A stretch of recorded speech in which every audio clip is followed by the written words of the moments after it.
Indian cinema தங்களை அன்புடன் வரவேற்கிறது. எம்ஜிஆர், ரஜினிகாந்த், கமலஹாசன், விஜயகாந்த் வரிசையில் பார்த்தீங்கன்னா யானைகளை வச்சு ஹிட் கொடுத்த படங்களை பொதுவாக நிறைய இருக்குது. அதில் சாமி படங்களை தவிர மற்றும் இவங்க டாப் ஹீரோ இவங்க நடித்த திரைப்படங்களில் மிகப்பெரிய ஹிட் கொடுத்த திரைப்படங்கள் தான் இந்த வரிசையில் நம்ம பார்க்க போகிறோம். யானைகளை வைத்து மிக அற்புதமாக நடித்த நடிகர்களை இவங்க வரிசையில் என்னென்ன படம் என்று பார்க்கலாம். முதலாவதாக 1972 எம்.ஏ. திருமுகன் இயக்கத்தில் வெளிவந்த திரைப்படம் தான் நல்ல நேரம். இந்த திரைப்படத்தை தயாரித்தவர் பார்த்தீங்கன்னா சின்னப்பா தேவர். இந்த திரைப்படத்திற்கு இசையமைத்தர் கே.வி. மகாதேவன். இந்த திரைப்படத்தில் புரட்சி தலைவர் எம்.ஜி. ராமச்சந்திரன் மற்றும் கே.ஆர். விஜயா போன்ற பலர் நடிச்சிருப்பாங்க. நாகேஷ். மிக அருமையான ஒரு திரைப்படம், யானைகளை வச்சு எடுத்திருப்பாங்க. இந்த திரைப்படத்தில் புரட்சி தலைவர் அவர்களை பார்த்தீங்கன்னா 4 யானைகள், அந்த யானைகளை சர்க்கஸ் காட்டுறது, இந்த சீன் எல்லாமே மிக அருமையாக அமைந்த ஒரு திரைப்படம் தான். இந்த திரைப்படம் சூப்பர் டூப்பர் ஒரு ஹிட்டு. இந்த திரைப்படம் திரையரங்கில் 125 நாள் ஓடி சக்கப்போடு போட்டுச்சு. 1972 யானைகளை வைத்து எடுப்பது என்பது மிகப்பெரிய ஒரு சிரமம். அது 4 யானைகளை வச்சு புரட்சி தலைவர் எம்ஜிஆர் அவர்கள், அது அனிமல் கூட நல்லா பழகக்கூடியவர். இந்த திரைப்படத்தில் பாட்டெல்லாம் பட்டையை கலப்புற அளவுக்கு ஓடி ஓடி உழைக்கணும், ஊருக்கெல்லாம் கொடுக்கணும். அந்த பாட்டு பார்த்தீங்கன்னா இன்றும் நினைவுபடுத்தும் அளவுக்கு மிக அருமையான ஒரு திரைப்படம் தான் நல்ல நேரம். அந்த படத்திற்கு ஏற்றார் போல நல்ல நேரம். யானைகளுக்கும் தன்னோட குடும்பத்திற்கும் நடக்கும் கதாபாத்திரத்தை இடையில வர ஒரு சின்ன ஒரு கருத்து வேறுபாடு தான் இந்த படத்தோட கதை. ஆனால் படம் பக்கா சூப்பராக எடுத்திருப்பாரு. அவரை பொறுத்த வரைக்கும் எம்.ஏ. முருகத்தை பொறுத்த வரைக்கும் சொல்லவே வேண்டாம். நிறைய வெற்றி படங்களை பொறுத்தவரை நல்ல நேரம் மிகப்பெரிய ஒரு வெற்றி நேரமாக எம்ஜிஆர் அவர்களுக்கு அமைந்தது. மிக சிறந்த ஒரு திரைப்படம். ரசிகர்கள் கொண்டாடும் அளவுக்கு, மிக அருமையான குழந்தைகளும் கொண்டாடும் அளவுக்கு மிக அற்புதமான ஒரு திரைப்படமாக அமைந்த திரைப்படம் தான் நல்ல நேரம். மிகப்பெரிய ஒரு வெற்றி படமாக அமைந்தது.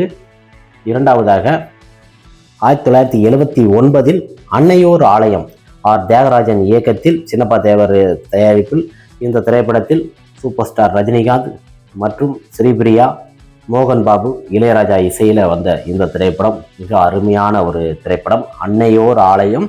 காடுகளில் போயிட்டு அனிமல்ஸ் கூட வேட்டையாடுவார். வேட்டையாண்டு அது கூண்டுக்குள்ள அடைப்பார். அப்படி அடைச்சிக்கிட்டு இருக்கும்போது பார்த்தீங்கன்னா அவங்க அம்மாவை அந்த யானை துரத்தி தாய் யானை கொன்றும். அந்த குட்டி யானையோட அம்மா. அதை வச்சு கதையை எடுத்திருப்பாங்க மையமாக. அந்த குட்டி யானையை கொண்டு அவங்க அம்மா கிட்ட சேர்க்கறது தான் அன்னையோர் ஆலயோட கதை. மிக அருமையாக அதில் நடக்கும் இன்னல்களை சூப்பர் ஸ்டார் ரஜினிகாந்த் அவர்கள் யானைகளோட பழகின தருவத்தில் குட்டி யானைகளோட பழகி மிக அருமையாக இந்த திரைப்படம் பட்டையை கலப்புற அளவுக்கு பாட்டு, அப்பனே அப்பனே பிள்ளையார் அப்பனேங்கிற பாட்டும் இருக்கட்டும், இந்த அம்மாவுக்கு ஏற்ற ஒரு பாடலும் மிக சிறந்த ஒரு பாட்டாக அமைந்தது இளையராஜா இசையில். இந்த திரைப்படமும் 100 நாள் ஓடி சக்கப்போடு போட்டு திரையரங்கில் நல்ல ஒரு வெற்றி திரைப்படமாக அமைந்தது.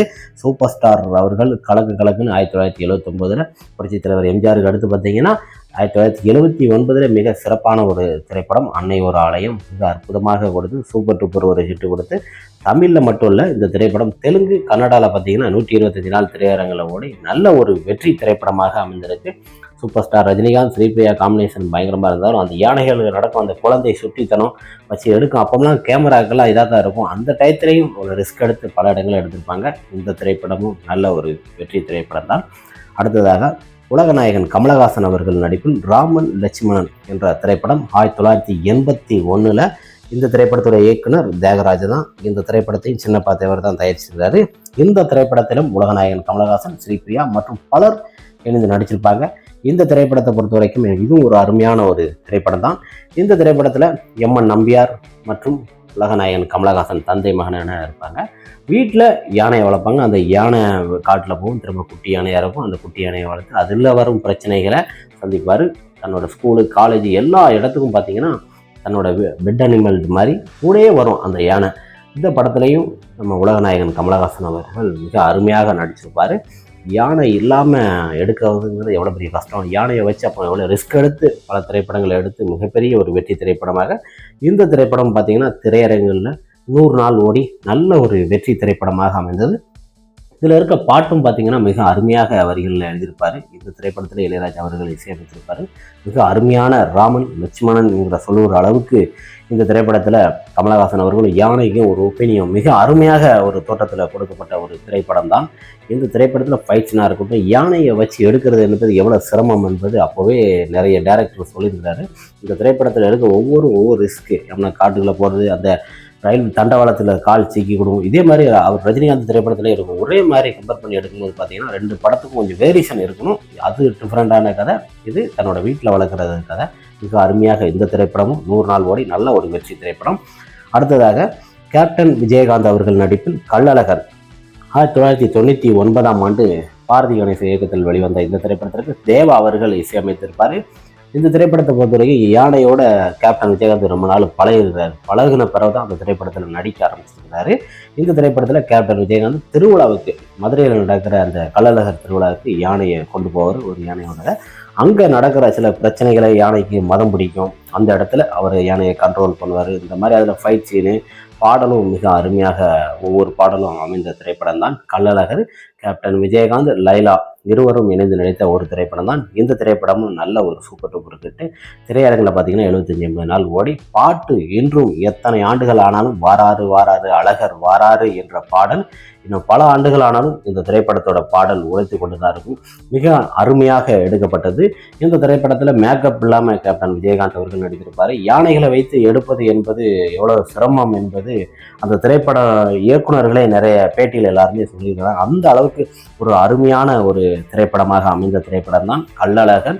கேப்டன் விஜயகாந்த் அவர்களின் திரைப்படம் பட்டி சுட்டியெல்லாம் கலந்துச்சு. இன்றும் பேசப்படும் அளவுக்கு திரையரங்கிலும் சரி மற்றும் ரசிகர் மட்டிலும் நீங்காத இடம் பிடிக்கும் ஒரு கள்ளழகர் மிகப்பெரிய ஒரு வெற்றியாளராக அமைஞ்சது. இந்த திரைப்படமும் நல்ல ஒரு அருமையான தோற்றம். ஏன்னா ஒவ்வொரு இடத்துலையும் போய் எடுக்கும்போது பார்த்தீங்கன்னா மேக்கப் இல்லாமல் கேப்டன் நடிச்சிருப்பார். மேக்கப் இல்லாமல் நடித்த ஒரு திரைப்படம் என்பது இந்த திரைப்படம் தான். இந்த திரைப்படமும் நல்ல ஒரு வெற்றி திரைப்படம். அடுத்ததாக அந்த ஜென்ரேஷனுக்கு அடுத்து இப்போ வந்து பார்த்தீங்கன்னா பிரபு அவரோட பையன் கும்கி 2012 வெளிவந்த திரைப்படம். இந்த திரைப்படத்தில் பிரபு சாலமனை வந்து இயக்கியிருப்பார். இந்த திரைப்படத்தில் விக்ரம் பிரபு மற்றும் லட்சுமின்னு நடிச்சிருப்பாங்க.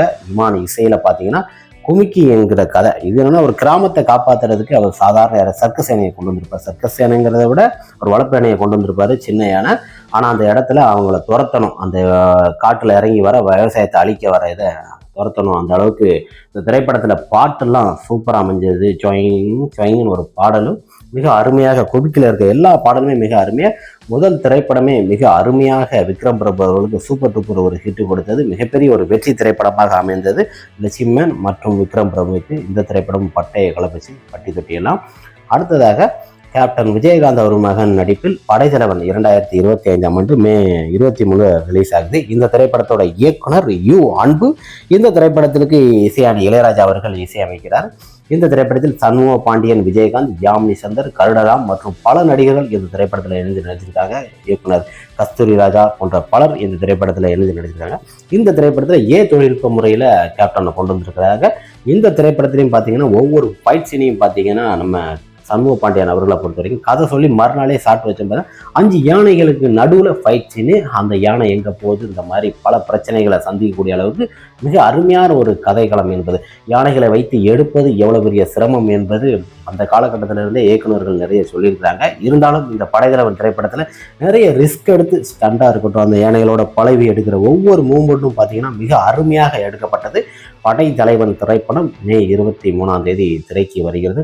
மிக அருமையான ஒரு தோட்டத்தில் எடுக்கப்பட்ட திரைப்படம் தான் படைத்தலைவன். அதுவும் இந்த திரைப்படத்தில் அவர் ஒவ்வொரு சீனும் பார்த்தீங்கன்னா இஞ்சி பை கேப்டன் விஜயகாந்த் அவர்கள் ஒவ்வொரு பேரும் இயக்குனரும் கேமராமேனும் சொல்லும்போது ஒவ்வொரு சீனும் தட்டாமல் ஒன்ஸ் மோர் பண்ணக்கூடிய அளவுக்கு இந்த படைத்தலைவன் திரைப்படத்தில் சண்முக பாண்டியன் அவர்கள் நடிச்சிருக்காரு. இந்த திரைப்படமும் திரைக்கு வந்து நல்ல மிகப்பெரிய ஒரு வெற்றியை கொடுக்கும் எம்ன கான்ஃபிடன்ஸ் இருக்கு. இன்னும் ரசிகர்களுக்கும் மிகப்பெரிய ஒரு உற்சாகம். இப்படி இந்த காலகட்டத்தில் இப்படி ஒரு திரைப்படங்கள் எடுத்திருப்பாங்களா என்கிற அளவுக்கு மிக அருமையாக தன்னோட நடிப்பு திறமையை வெளிப்படுத்தியிருக்கிறார் படைத்தலைவன். மே 23 திரையரங்கு வெல்லும். புரட்சி தலைவர் எம்ஜிஆர், சூப்பர் ஸ்டார் ரஜினிகாந்த், உலக நாயகன் கமலஹாசன், கேப்டன் விஜயகாந்த், அதுக்கடுத்து பார்த்தீங்கன்னா நடிகர் சிவாஜி கணேசன் அவரோட பேரன், அதுக்கடுத்து கேப்டனோட பையன். இந்த வரிசையில் யானைகளை வைத்து எடுக்கப்பட்ட திரைப்படங்களை தான் பார்த்தோம். நம்ம இதில் ஹீரோகள் படம் தான், சாமி படங்கள் எடுக்கல. மிக அருமையான திரைப்படங்கள். இந்த திரைப்படங்கள் எந்த படங்கள் வெற்றி தோல்வி என்று நீங்களே